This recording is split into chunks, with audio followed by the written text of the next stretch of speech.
But as soon as one comes to know his real position as transcendental servant, he at once becomes free from all miseries. Bhagavad Gita, chapter 7, text 14. Daivi hyesha gunamayi mama maya duratyaya mameva ye prapadyante maya metam taranti te. Certainly, this energy of mind, which is transcendental, consisting of the three modes of material nature, is very difficult to overcome. Those who surrender unto me, they certainly overcome this illusory energy. This divine energy of mind consisting of the three modes of material nature is difficult to overcome, but those who have surrendered unto me can easily cross beyond it. That is how he becomes free from all miseries. Here it has been stated, tapatrayon moolanam, that the Srimad Bhagavatam it propounds the highest truth, which uproots the threefold miseries. What does that mean? It means this. It propounds the truth that we are meant to serve Krishna. We are meant to surrender unto Krishna, as Krishna himself teaches in Bhagavad Gita.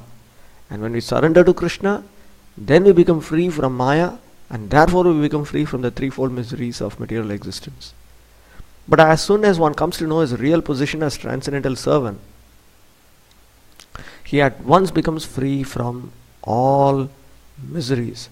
As long as the living entity is trying to master material nature, there is no possibility of his becoming servant of the Supreme. But you can only do one at a time. You cannot try to be the Lord of Maya and at the same time be free from her effect of illusion and misery. Maya has three effects which are indicated in the Srimad Bhagavatam. This Bhagavatam, Canto 1, Chapter 7, Text 7. Yasyam vai shruyamanayam Krishne paramapurushe bhaktirutpadyate pumsa shokamoha bhayapaha.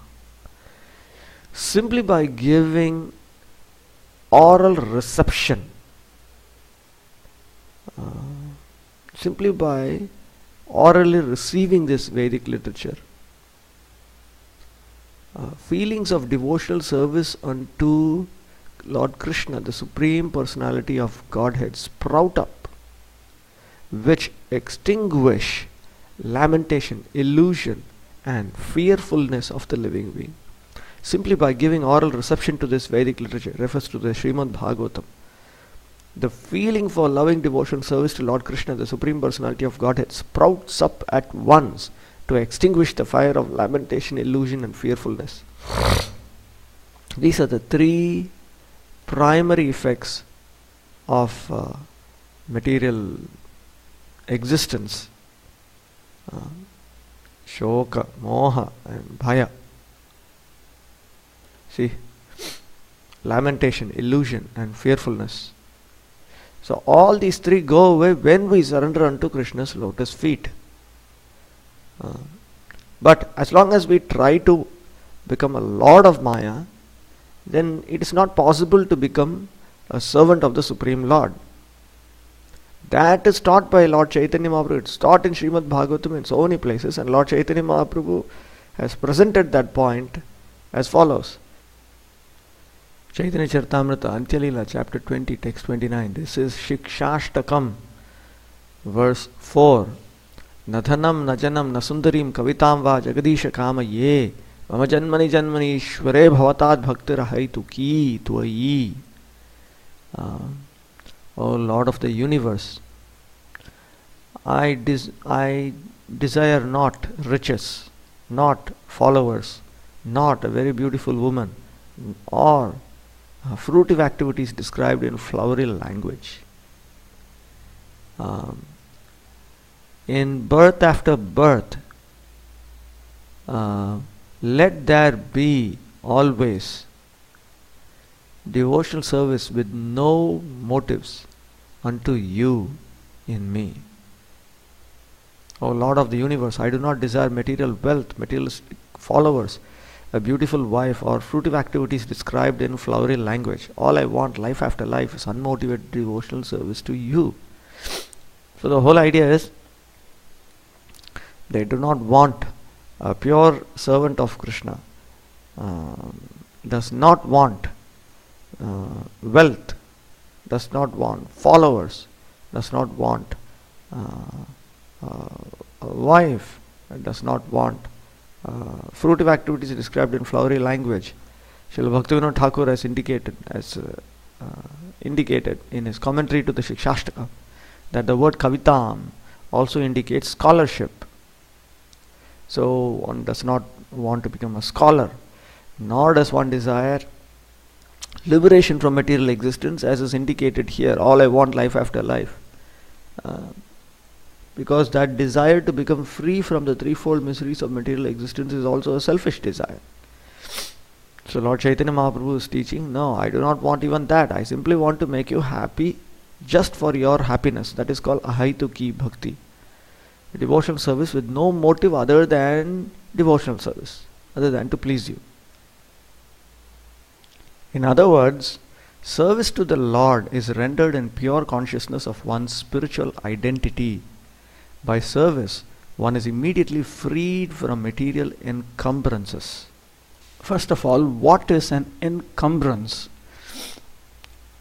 This is an encumbrance, an onerous or difficult concern, or any obstruction that impedes or is burdensome. So in material existence, we are subjected to material encumbrances. But when we serve Krishna, immediately we are freed from material encumbrances, which is of course indicated in the Bhagavad Gita very clearly. Sarva dharman parityajya mamekam sharanam vraja aham tvam sarva papebhyo mokshishyami ma shucha. Abandon all varieties of religion and just surrender unto me. I shall deliver you from all sinful reactions. Do not fear.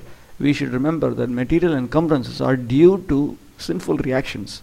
So when Krishna says, I shall deliver you from all sinful reactions, that is the same as saying, I shall deliver you from the cause of all of your miseries. And do not fear. That is clarified in Rupa Goswami's Bhakti Rasamrita Sindhu and Prabhupada's Nectar of Devotion. This is Bhakti Rasamrita Sindhu, part 1, section 1, in which he says, Kleshastu papam tad bijam avidya cheti te tridha. That suffering is due to 3 reasons. Sinful reaction, the seed of such sinful reactions, which is the desire to commit such sinful reactions, and ignorance. So there are 3 step-by-step reasons on why one suffers from material suffering. Srila Rupa Goswami says that the distresses from sinful activities are due both to the sins themselves and to sins committed in our past lives.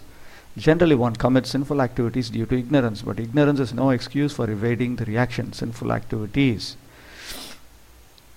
And the sinful reactions, they are of 2 kinds. Tatra papam, aprarabdham bhavet papam, prarabdham cheti tadvidha. Sinful activities are of 2 kinds, referring to sinful reactions. Those which are mature and those which are not mature. The sinful activities for which we are suffering at the present moment are called mature. There are many sinful activities stored within us for which we have not yet suffered are considered immature. So here the sinful activity means the sinful reactions. And those reactions are also producing suffering, and therefore they are active. It is in this sense that they are called sinful activities here. For example, a man may have committed criminal acts but not yet been arrested for them. Now as soon as he is detected, arrest is awaiting him. Similarly, for some of our sinful activities, we are awaiting distresses in the future, and for others which are mature, we are suffering at the present moment. In this way, there is a chain of sinful activities and their concomitant distresses, and the conditioned soul is suffering life after life due to these sins. He is suffering in the present life the results of sinful activities from his past life, and is meanwhile creating further sufferings for his future life. Mature sinful activities are exhibited. Mature sinful reactions, active mature sinful reactions are exhibited.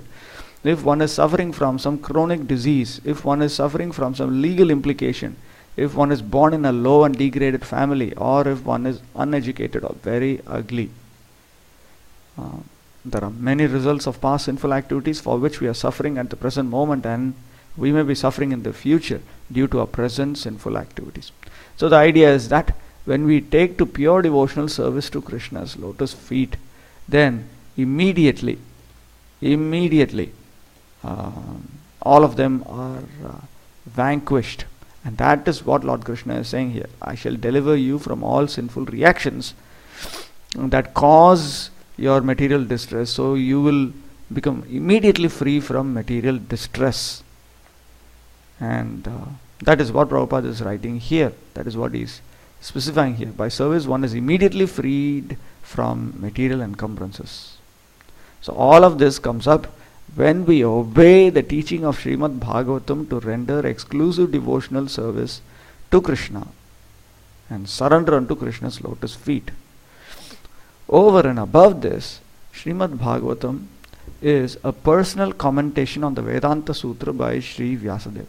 Now Prabhupada is beginning to explain the second half of this verse. Srimad Bhagavate Mahamuni Krite Kimva Parai.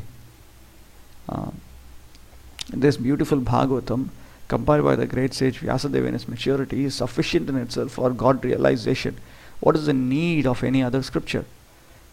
Sufficient in itself means that it is the personal commentation. It is his own personal commentary on the Vedanta Sutra. The Vedanta Sutra, next to the Srimad Bhagavatam, the highest Vedic scripture is the Vedanta Sutra. What does that imply? Over and above this, Srimad Bhagavatam is a personal commentation on the Vedanta Sutra by Sri Vyasadeva. It was written in the maturity of his spiritual life through the mercy of Narada. Sri Vyasadeva is the authorized incarnation of Narayana, the personality of Godhead. Therefore, there is no question as to his authority. He is the author of all other Vedic literatures, yet he recommends the study of Srimad Bhagavatam above all others. Now, there are several important points here. The first point to note is that Srimad Bhagavatam is a commentary on the Vedanta Sutra by Vyasadeva. Vedanta Sutra itself is written by Vyasadeva. Srimad Bhagavatam is his own commentary on his own Vedanta Sutra. It is a repackaging of the teachings of Vedanta Sutra. It is not a sutra by sutra commentary. It is a repackaging of the teachings of Vedanta Sutra. It was written in the maturity of a spiritual life through the mercy of Narada. What does that mean?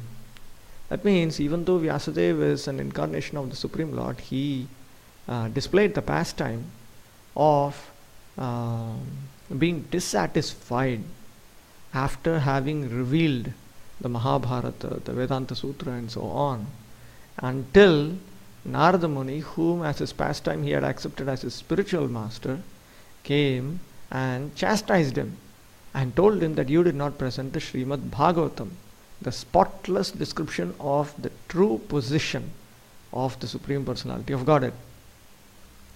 So therefore, this is considered his mature revelation. It is not that the other literatures are defective in any manner. It is just that the Srimad Bhagavatam clarifies everything lower than it. Now this is a very, very critical and important point that I will spend the next video explaining what that means.